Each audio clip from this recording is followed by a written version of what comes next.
कि इस बार नीट का पेपर ब्यूटी पार्लर में मिल रहा था कि पूरा पेपर नहीं लीक हुआ था, थोड़ा सा पेपर लीक हुआ था।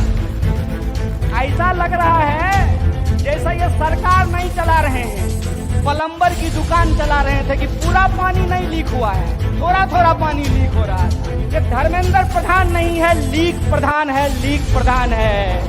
कि वीर सुरेंद्र के नाम को ये चोर प्रधान बदनाम कर रहा है, इस बात को आप लोगों को तय करना पड़ेगा। मुझे आता नहीं ना मोहतरम को मोहतरम कहना, किसी को ज्यादा किसी को कम कहना।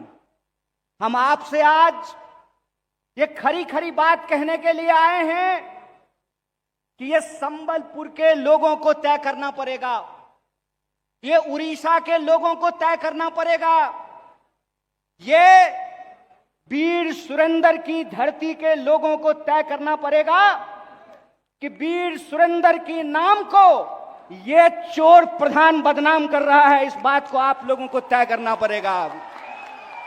और हम संबलपुर में खड़ा होकर के दिन दहाड़े पुलिस और मीडिया के सामने, आईबी डिपार्टमेंट के सामने पूरी हिम्मत और ताकत से डॉक्टर बाबा साहब भीमराव अंबेडकर और बिरसा मुंडा के संविधान की ताकत से यह ललकार करके कहते हैं कि प्रधानमंत्री जी का धर्मेंद्र प्रधान, यह धर्मेंद्र प्रधान नहीं है, लीक प्रधान है, लीक प्रधान है। इसको धर्मेंद्र प्रधान मत बोलिए, इसको लीक प्रधान कहना शुरू कीजिए, क्योंकि इस सरकार में 80 बार से ज्यादा पेपर लीक हुए हैं, 80 बार से ज्यादा। इस सरकार में जिसके मुखिया, जिसके प्रधान परीक्षा पर चर्चा करते हैं, उस परीक्षा पर चर्चा करने वाले प्रधानमंत्री से यह पूछा जाना चाहिए कि परीक्षा पे चर्चा करके रील तो आप बनाते हैं, लेकिन जब प्रश्न पत्र लीक हो जाता है तो आप चुप्पी साध लेते हैं, आप साइलेंट मोड पर चले जाते हैं। मैं पूछता हूं कि आज धर्मेंद्र प्रधान जगन्नाथ जी के दरबार में गए थे, जगन्नाथ जी के दरबार में ये उड़ीसा और देश की जनता के लिए नहीं गए थे, अपनी कुर्सी बचाने के लिए गए थे, मनोकामना मांगने के लिए गए थे कि थोड़ा दिन और इस कुर्सी पे टिक जाएंगे, 2-4 पेपर और लीक करा देंगे, 2-4 करोड़ रुपया और बना लेंगे, क्योंकि पेपर लीक होने से इनका कुछ नहीं बिगड़ता है।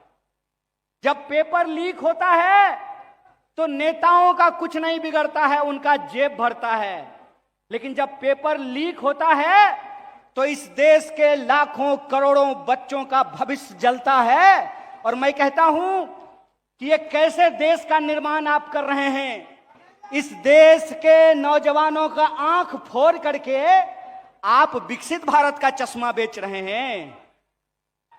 जो सरकार एक परीक्षा ठीक से नहीं करा सकती है, वो बेशरम सरकार परीक्षा पर चर्चा करवाती है। जिस सरकार ने ईमानदार गुरुओं की एक पैनल नहीं बना पाया, वो सरकार कहती है कि हम विश्व गुरु बनेंगे। कैसे विश्व गुरु बनेंगे सर? पेपर लीक कराने वाले गुरुओं से विश्व गुरु बनेंगे? आपको सुनकर के आश्चर्य होगा कि इस बार नीट का पेपर ब्यूटी पार्लर में मिल रहा था। कहां मिल रहा था? ब्यूटी पार्लर में।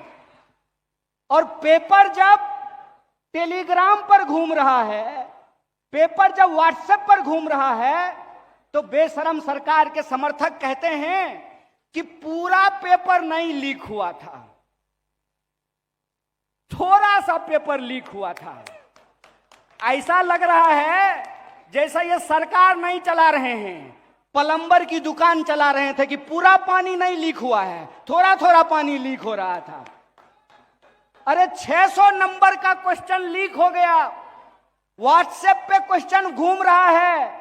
धर्मेंद्र प्रधान बढ़िया कुर्ता पहन करके कैमरा के सामने आकर के कहते हैं कि इस बार पेपर को एयरफोर्स लेकर के जाएगी। हाय रे बेशरम, हाय रे बेशरम। अगर एक परीक्षा ठीक से नहीं करा सकते हो, पेपर को ले जाने के लिए अगर एयरफोर्स की जरूरत पड़ रही है, परीक्षा कराने के लिए अगर सेना की जरूरत पड़ रही है तो इतना तो लाज रखो, कहो जनता से कि हम निकम्मे हैं, हमसे सरकार नहीं चलाई जाती है, कान पकड़ करके हमको कुर्सी से नीचे कर दो, कहो ना, कहो, बोलने में शर्म क्यों लगता है। जदि आपंक आम भिडी भल लगा तेब आम चैनल को लाइक शेयर और सब्सक्राइब करने को जमा भी भूलु नहीं।